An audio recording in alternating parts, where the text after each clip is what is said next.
بسم اللہ الرحمن الرحیم۔ تصویر اور آواز کی دنیا کے ساتھیوں، آپ کی خدمت میں ہمارا دعا سلام عرض ہو۔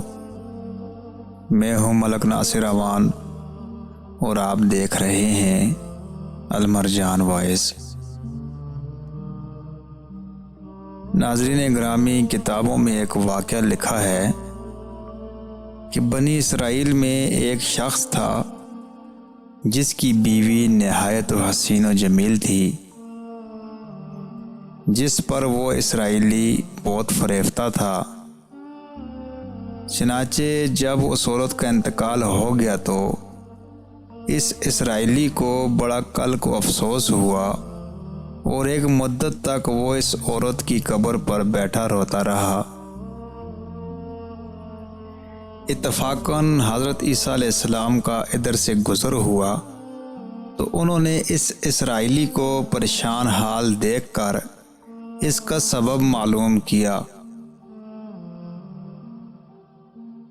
جب اسرائیلی نے اپنا واقعہ بیان کیا تو حضرت عیسیٰ علیہ السلام نے دریافت فرمایا، کیا تو چاہتا ہے کہ میں اس کو تیرے لیے زندہ کر دوں؟ اس نے عرض کیا کہ ہاں حضور، یہی میں چاہتا ہوں۔ چنانچہ جب حضرت عیسیٰ علیہ السلام نے اس قبر کے مردہ کو آواز دی تو قبر سے ایک حبشی غلام، جس کے ناک کے نتنوں، آنکھوں اور جسم کے دوسرے سوراخوں سے آگ کی لپٹیں اٹھ رہی تھیں، حضرت عیسیٰ علیہ السلام کو دیکھتے ہی غلام نے کلمہ پڑھا کہ لا الہ الا اللہ عیسیٰ روح اللہ۔ اسرائیلی نے یہ دیکھ کر عرض کیا، حضور مجھ سے غلطی ہو گئی، میری بیوی کی قبر تو دوسری ہے۔ یہ سن کر حضرت عیسیٰ علیہ السلام نے حبشی کو حکم دیا کہ تم اپنی قبر میں واپس ہو جاؤ۔ چنانچہ وہ مردہ ہو کر گر گیا اور اس کو قبر کی مٹی سے چھپا دیا گیا۔ پھر حضرت عیسیٰ علیہ السلام نے اس دوسری قبر کی جانب توجہ فرمائی اور حکم دیا کہ اے صاحب قبر، اللہ کے حکم سے زندہ ہو جا۔ چنانچہ قبر پھٹی اور اس سے ایک عورت سر سے گرد جاڑتی ہوئی باہر آ گئی، جس کو دیکھ کر اسرائیلی بولا کہ یا روح اللہ، میری بیوی یہی ہے۔ اور حضرت عیسیٰ علیہ السلام کے حکم سے وہ اسرائیلی اپنی بیوی کو ہمراہ لے کر واپس ہونے لگا، مگر عرصہ سے جاگا ہوا تھا، اس لیے اس پر نیند کا غلبہ ہو گیا اور اس نے بیوی سے کہا کہ تیری قبر پر گریہ و زاری اور بیداری نے مجھے ہلاک کر دیا ہے، اس لیے میں چاہتا ہوں کہ کچھ دیر آرام کر لوں۔ بیوی کہنے لگی کہ ہاں، آپ آرام کر لیجئے۔ چنانچہ وہ اسرائیلی بیوی کے زانوں پر سر رکھ کر سو گیا۔ اتنے میں ایک گھوڑے پر سوار ایک شہزادے کا ادھر سے گزر ہوا، جو اپنے زمانے کا یکتا حسین تھا، جس کو دیکھ کر شہزادی از خود فریفتہ ہو گئی اور اس کا دل قابو میں نہ رہا۔ اس نے شوہر کا سر زانوں سے نیچے رکھا اور فرط محبت و غلبہ عشق سے مجبور ہو کر شہزادے کے سامنے جا کھڑی ہوئی۔ ادھر جیسے ہی شہزادے کی نظر اس پر پڑی، وہ بھی اس کو دیکھ کر اس پر فریفتہ ہو گیا اور عورت کی خواہش پر اس کو اپنے گھوڑے پر بٹھا کر لے گیا۔ چنانچہ اس کے شوہر نے بیدار ہو کر جب اپنی بیوی کو نہ پایا تو نہایت پریشان ہوا اور اس کے ملنے کی تدبیر سوچنے لگا۔ سوچتے سوچتے آخر اس کے نشان قدم پر چل کر اپنی بیوی کو تلاش کر لیا، جو شہزادے کے پاس پہنچ چکی تھی۔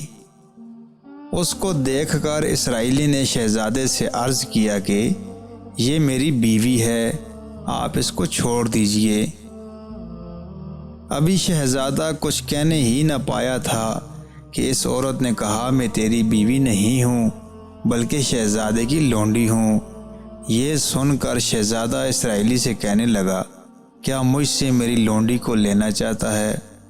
اس نے کہا، خدا کی قسم، یہ میری بیوی ہے، جس کو میرے سردار حضرت عیسیٰ علیہ السلام نے مرنے کے بعد میرے لیے زندہ کیا ہے اللہ کے حکم سے۔ ابھی یہ گفتگو ہو رہی تھی کہ اتفاقاً حضرت عیسیٰ علیہ السلام بھی وہاں تشریف لے آئے، جن کو دیکھ کر اسرائیلی کہنے لگا، یا روح اللہ، کیا یہ میری وہ بیوی نہیں ہے جس کو آپ نے میرے لیے زندہ کیا ہے؟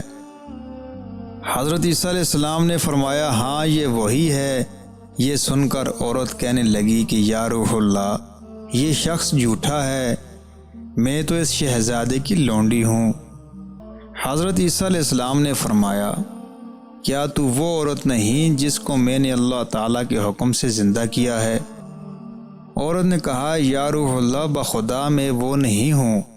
اس کے بعد حضرت عیسیٰ علیہ السلام نے فرمایا، جو جان خدا کے حکم سے میں نے تجھے دی ہے اس کو واپس کر دے۔ یہ سنتے ہی وہ عورت پھر مردہ ہو کر گر پڑی، اور حضرت عیسیٰ علیہ السلام فرمانے لگے کہ جو شخص ایسے آدمی کو دیکھنا چاہے جو کافر مرا تھا اور زندہ ہو کر ایمان لایا، تو وہ اس حبشی غلام کو دیکھ لے جو پھر ایمان کی حالت میں مرا، اور جو کوئی ایسے شخص کو دیکھنا چاہے جو مومن مرا تھا پھر اللہ نے اس کو زندہ کیا اور وہ کافر ہو کر حالت کفر میں مر گیا، تو وہ اس عورت کو دیکھ لے۔ اس واقعہ کو دیکھ کر اسرائیلی نے قسم کھائی، اب میں کبھی نکاح نہیں کروں گا۔ میدانوں کی طرف نکل گیا، جہاں اللہ تعالیٰ کی عبادت میں مصروف رہ کر اسے موت آ گئی۔ اللہ تعالیٰ اس پر رحم فرمائے۔ ناظرین گرامی، اس واقعہ سے ہمیں یہ سبق ملتا ہے کہ یہ دنیا کی محبت انسان کو کسی کام کا نہیں چھوڑتی۔ آج اگر آپ کے پاس کچھ ہے تو حسن و جمال آپ پہ فدا ہوگا، اگر آپ کے پاس کچھ بھی نہیں ہے تو دنیا آپ سے منہ موڑ لے گی۔ تو اللہ کریم کی بارگاہ میں عرض ہے کہ اللہ کریم ہمیں اس دنیا میں رہتے ہوئے آخرت کی تیاری کرنے کی توفیق عطا فرمائے، کہ اصل کامیابی وہی ہے جو آخرت میں انسان کامیاب ہو گیا۔